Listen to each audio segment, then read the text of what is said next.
ওম নমঃ শিবায়। নমস্কার প্রিয় দর্শক বন্ধুগণ। কর্কট রাশির জাতক এবং জাতিকাদের জন্য এপ্রিল মাসের 15 থেকে 20 তারিখ এই যে বিস্তারিত সময়কালে, এই সময়কালের মধ্যে কিন্তু আপনাদের ভাগ্যের ঘরে সূর্য এবং শনিদেবের এক বিরল অবস্থান কিন্তু লক্ষ্য করা যাবে, যা আপনার ভাগ্যকে অত্যন্ত মজবুত এবং সুশৃঙ্খল করবে। এছাড়াও আপনাদের দশম ঘরে একান্তই শুক্র কিন্তু উচ্চস্থ হয়ে অবস্থান করছেন, যা আপনার ক্যারিয়ারে এক রাজকীয় প্রতিপত্তি এবং মানসম্মানের নিধিত্ব একটা বৃদ্ধি করার বা বৃদ্ধি হওয়ারও কিন্তু একটা ইঙ্গিত দেখা যাচ্ছে। এছাড়াও দ্বাদশ ঘরে বৃহস্পতি এবং দ্বিতীয় ঘরে কেতুর সঞ্চার কিন্তু লক্ষ্য করা যাবে। আপনাদের অষ্টম ঘরে থাকবে বুধ এবং একান্তই রাহুর অবস্থান। তো এই যে গ্রহগত প্রতিবেদন সারে যে অবস্থান, এটি কিন্তু সম্পূর্ণ জাগতিক সারে কিন্তু কর্কট রাশির জাতক জাতিকাদের জীবনে অপ্রতিচ্ছেদ্য এক বিশেষ বিস্ময়কর পরিবর্তন আনবে এই সময়কালে।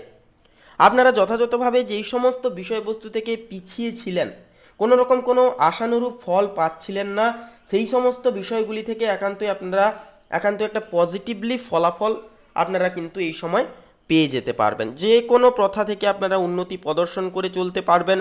জীবনে আপনারা নানান সূত্র ধরে নানান সুব্যবস্থা পরিচালিত করে আপনারা কিন্তু উন্নতির সংজ্ঞায়িত একটা পরিদর্শন করে চলতে পারবেন।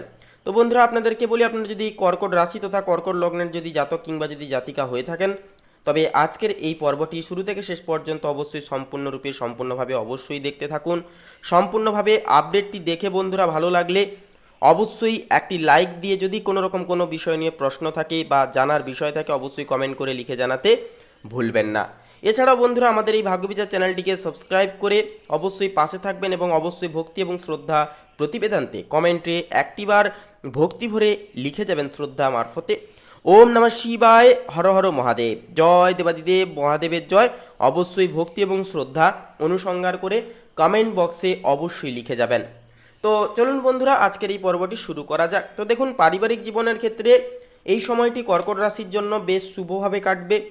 নবমস্ত শনি ও সূর্যের প্রভাবে বাবার সাথে সম্পর্কের প্রভূতময় একটা উন্নতি ঘটবে এবং পারিবারিক কোনো সম্পত্তি সংক্রান্ত বিষয় একান্তই কিন্তু এই সময় কিন্তু লক্ষ্য করা যাবে। এছাড়াও পারিবারিক কোনো সম্পত্তি সংক্রান্ত বিষয়ের পাশাপাশি দশমস্ত উচ্চস্থ শুক্রের প্রভাবও থাকছে, যা কিন্তু আপনার সামাজিক মর্যাদায় অনেকখানি কিন্তু বৃদ্ধি করবে। সামাজিকতার দিক থেকে আপনাদের এই সময় অ্যাটাচমেন্টটা কিন্তু অনেকটাই বেশি বা বন্ডিং লেটাসটা কিন্তু অনেকটাই বেশি থাকবে। আপনারা পাড়া প্রতিবেশী বন্ধু বান্ধবদের থেকে কিন্তু অনেকটা আশানুরূপ ফলাফল পেতে শুরু করবেন। আপনাদের ব্যক্তিত্ব ওনাদেরকে অনেকখানি অনুপ্রাণিত করবে, আকর্ষণীয় করবে। পাশাপাশি পরিবারের সদস্যরা আপনার কৃতিত্বে কিন্তু গর্বিত অনেকখানি বোধ করবেন। তবে দ্বিতীয় ঘরে কেতুর যে সঞ্চার থাকছে, অবস্থান থাকছে, যার কারণে কিন্তু আত্মীয়দের সাথে কথা বলবার সময়ও একটুকু মেপে কথা বলা যথার্থভাবে প্রয়োজন সাব্যস্ত হয়ে উঠবে। অষ্টমস্ত মঙ্গল ও রাহুর প্রভাবে শ্বশুরবাড়ির দিকে কোনো সদস্যের সাথে সামান্য মতভেদ একটা সৃষ্টি হতে পারে, যা ধৈর্য ধরলে এবং আপনারা যদি একে অপরের দিক থেকে বিশ্বাস এবং ভরসা বজায় রেখে চলেন, আশানুরূপ অনেকটাই কিন্তু শুভভাবে সেই সমস্ত সমস্যার সমাধান বেরিয়ে আসবে। প্রেম ও দাম্পত্য সম্পর্কের ক্ষেত্রে এবারে বলি, দেখুন, প্রেম ও দাম্পত্য সম্পর্কের ক্ষেত্রেও কিন্তু এই যে সময়টি কর্কট রাশির জন্য অত্যন্তই রোম্যান্টিক এবং মাধুর্যপূর্ণ হবে। দশম ঘরে শুক্র উচ্চস্থ হওয়ার কারণে জীবনসঙ্গীর মাধ্যমে কোনো বড় ধরনের প্রাপ্তি বা সম্মান লাভের একটা কিন্তু যোগ দেখা যাচ্ছে। যারা অবিবাহিত, আপনাদের জন্য কর্মস্থলের মাধ্যমে কোনো বিশেষ সামাজিক পরিচয় কিন্তু প্রেমের প্রস্তাবে এই সময় আসার প্রবল একটা সম্ভাবনা রয়েছে। নবমস্ত শনি ও সূর্যের প্রভাবে সম্পর্কের মধ্যে এক ধরনের বিশ্বস্ততা এবং দায়িত্ববোধ লক্ষ্য করা যাবে। আপনাদের পারস্পরিক বোঝাপড়া এই কয়েকটি দিনে এক অনন্য উচ্চতায় কিন্তু পৌঁছে যেতে দেখা যাবে। কর্মজীবনে আপনি এই সপ্তাহে এক অপ্রতিদ্বন্দ্বী নেতৃত্ব দানকারী হিসেবে নিজেকে প্রমাণ করতে পারবেন। দশম ঘরে শুক্র উচ্চস্থ হওয়ার ফলে যারা ডিজাইন, বিনোদন, সরকারি চাকরি বা সৃজনশীল কাজের সাথে পেশার সাথে যুক্ত, আপনাদের জন্য এটি একটি স্বর্ণালী সময় হয়ে উঠবে। নবমস্ত শনি ও সূর্যের উপস্থিতি নির্দেশ করছে যে আপনি আপনার কঠোর পরিশ্রমের মাধ্যমে কোনো বড় প্রজেক্টের সফলতা কিন্তু অনেকখানি পেয়ে যেতে পারবেন। পাশাপাশি ঊর্ধ্বতর কর্মকর্তাদের পূর্ণ সহযোগিতা বা ফুল সাপোর্টগুলি বা এফোর্টগুলি কিন্তু আপনারা এই সময় পেয়ে যাচ্ছেন যথাক্রমে। অষ্টমস্ত শক্তিশালী গ্রহপুঞ্জ একান্তই নির্দেশ করছে যে যারা গোপন গোয়েন্দা বিভাগ বা গবেষণা বা আইটি খাতের সাথে বিশেষভাবে যুক্ত রয়েছেন, আপনারা নতুন কোনো উদ্ভাবন এই সময় কিন্তু করে উঠতে পারবেন বা করে উঠতে কিন্তু দেখা যাবে। আর্থিক ব্যবস্থাপনার ক্ষেত্রে 15 থেকে 20 এপ্রিলের এই সময়টি কর্কট রাশির জাতক জাতিকাদের জন্য অত্যন্ত শক্তিশালী ভিত্তি প্রস্তর করছে। অষ্টম ঘরে তিনটি শক্তিশালী প্ল্যানেটের অবস্থা নির্দেশ করছে যে পুরনো কোনো বিমা, লটারি বা পৈতৃক সম্পত্তি থেকে আকস্মিক একটা অর্থপ্রাপ্তির প্রবল একটা যোগ কিন্তু এই সময় দেখা যাবে বা যোগ কিন্তু একটা রয়েছে। পাশাপাশি দশমস্ত উচ্চস্থ শুক্রের প্রভাবে ক্যারিয়ারে উন্নতির ফলে আয়ের নতুন উৎস কিন্তু এই সময় তৈরি হতে পারে। দশমস্ত বৃহস্পতির প্রভাবে ধর্মীয় কাজে বা ভ্রমণে কিছুটা অর্থ ব্যয় হলেও সঞ্চয়ের গ্রাফ এই সপ্তাহে সামগ্রিকভাবে অনেকটাই ঊর্ধ্বমুখী থাকবে। শিক্ষার্থীদের দিক থেকেও কিন্তু অনেকটাই পজিটিভ ফলাফল কিন্তু প্রাপ্তি ঘটবে এই সময়। আপনারা অনেকটাই কিন্তু কর্মব্যস্ততার মধ্য দিয়ে পড়াশোনার চাপ নিয়ে চললেও কিন্তু আশানুরূপ একটা ফল পেয়ে যেতে পারবেন। দেবগুরু বৃহস্পতির প্রভাবকে আরও সুপ্রশমিতভাবে নিজেদের জীবনে আনবার জন্য অবশ্যই বলবো গুরুজনদের পরামর্শ এই সময় বেশি করে মানবেন। পকেটে অবশ্যই হলুদ রঙের রুমাল সবসময় রাখবেন।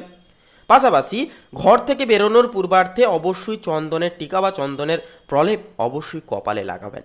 এটি বৃহস্পতির একটা প্রভাব বা নেগেটিভ দোষকে কাটিয়ে পজিটিভিটি আপনাদেরকে কিন্তু প্রদান অনেকখানি করে তুলবে।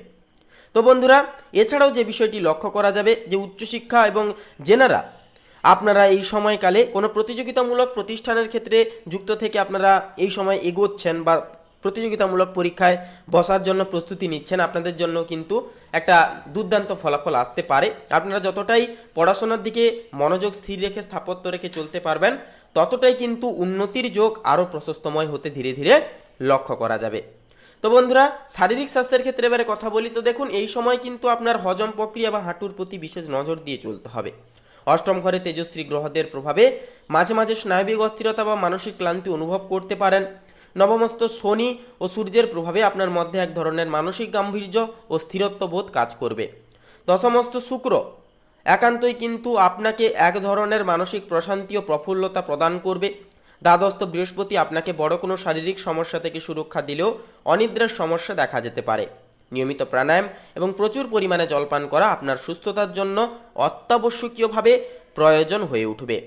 তো বন্ধুরা, এছাড়াও বলবো যে বিষয়টি, এই সময় কিন্তু আপনারা যেনারা পুরনো কোনো গভীর রোগে আক্রান্ত ছিলেন বা ভুগছিলেন, আপনারা অবশ্যই বলবো সাবধানে থেকে চলবেন এবং সচেতন থেকে অবশ্যই চলবেন। কোনো রকম কোনো বাইরের জাঙ্ক ফুড খাওয়া থেকে বিরত থাকবেন এবং অবশ্যই বলবো যতটা পারবেন ডাক্তারি বাবুর পরামর্শ অবশ্যই মান্যতা করে একটুকু অবশ্যই চলার চেষ্টা করবেন। তো সামগ্রিকভাবে বলবো 15 থেকে 20 এপ্রিলের এই যে সময়কালটি কর্কট রাশির জন্য ভাগ্যোদয় এবং পেশাগত স্বীকৃতি প্রাপ্তির অন্যতম সময় হয়ে উঠবে। দশমস্ত উচ্চস্থ শুক্র আপনার জীবনে প্রেম ও আভিজাত্য বয়ে নিয়ে আসবে এবং নবমস্ত শনি আপনার ভাগ্যকে অনেকখানি কিন্তু সুরক্ষিত প্রদান করবে বা সুরক্ষা কবচ হিসেবে কিন্তু ঘিরে ধরবে। অষ্টম ঘরের গ্রহপুঞ্জ আপনাকে আকস্মিক লাভ এই সময় একটা প্রদান করবে। এই সপ্তাহে আপনার প্রধান শক্তি হবে আপনার ধৈর্য এবং কঠোর পরিশ্রম করার ক্ষমতা। তো বন্ধুরা, আজকের এই পর্বটি এই পর্যন্ত। এই পর্বটি সম্পূর্ণরূপে দেখে প্রশ্ন কোনো রকম কোনো থাকলে অবশ্যই কমেন্ট করে লিখে জানাতে ভুলবেন না। এছাড়াও আমাদের এই ভাগ্যবিচার চ্যানেলটিকে সাবস্ক্রাইব করে অবশ্যই ভক্তি ভরে একটিবার অবশ্যই লিখে যাবেন। ওম নমঃ শিবায়, হর হর মহাদেব, জয় দেবাদিদেব মহাদেবের জয়। অবশ্যই আপনারা লিখে যাবেন। সমস্ত মনের ইচ্ছা কামনা বাসনা পূর্ণতা পাবে।